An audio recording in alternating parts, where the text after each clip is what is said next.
Take courage and speak out. Let your voice be heard.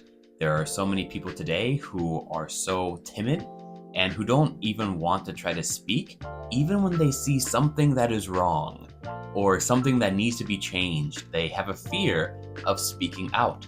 Don't be that person. Be a person that when you see something that is wrong, when you see something that has to have someone stand up for someone weaker or to stand up to the situation, you be that person. You be the person that stands up and says, no, I refuse, or no, this is not good. Be strong. Have courage. I used to be a very timid person myself. I never wanted to speak out. And when so many times the Lord would bring situations in front of me where I had to make a decision, where I had to choose to say something. I remember when I was living in India that one of my leaders, he came to me after there was a little bit of like a disagreement with some people there, and I was in that disagreement. And afterwards he came up to me and said, Eli, you don't have to wait for me to tell you to speak. Like, you have authority, you have power, just say it.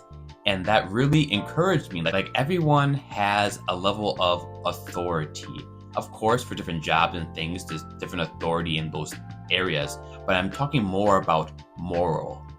Things that we know are right, things that we know we should speak up on, and everyone has the authority to speak out on those things. We don't need to have someone to tell us, hey, you should say something about this.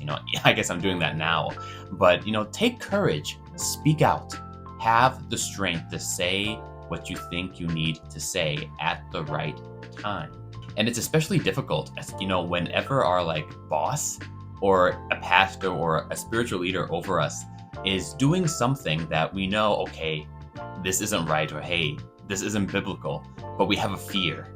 We have this fear, like, oh, if I speak out to them, maybe, I'll get fired, or, oh, maybe they won't look at me the same way. But there's that, it's an irrational fear, because doing the right thing is more important than the appearance. Doing the right thing is more important than their acceptance. We have to do the right thing. We have to speak out. And in so many churches, I see so many pastors, they're treated like God. Like the words that they say, oh, it's from the Lord. But did you test it? Did you test it? Like, how do you know it's from the Lord? In 1 Peter, it says, test all things. We need to test it all to make sure it is right. We don't just accept it. We have to test it. Whenever someone says a verse, go to that verse. Read the whole context of the verse to see, okay, does it match what they're saying? And if it doesn't, then maybe you have to go to that person and tell them, hey, I didn't think this matched. Or, hey, I think you took that out of context. And that's okay. As believers, we have to encourage each other in this area, but have courage.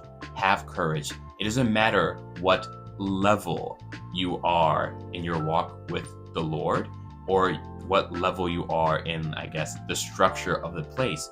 Take courage and speak out. Trust that the Lord will give you wisdom at that time.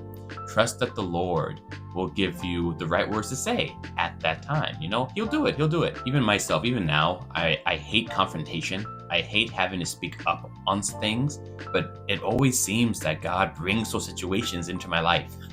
I don't want them, but they come. And I have to make a choice. Okay, I will obey.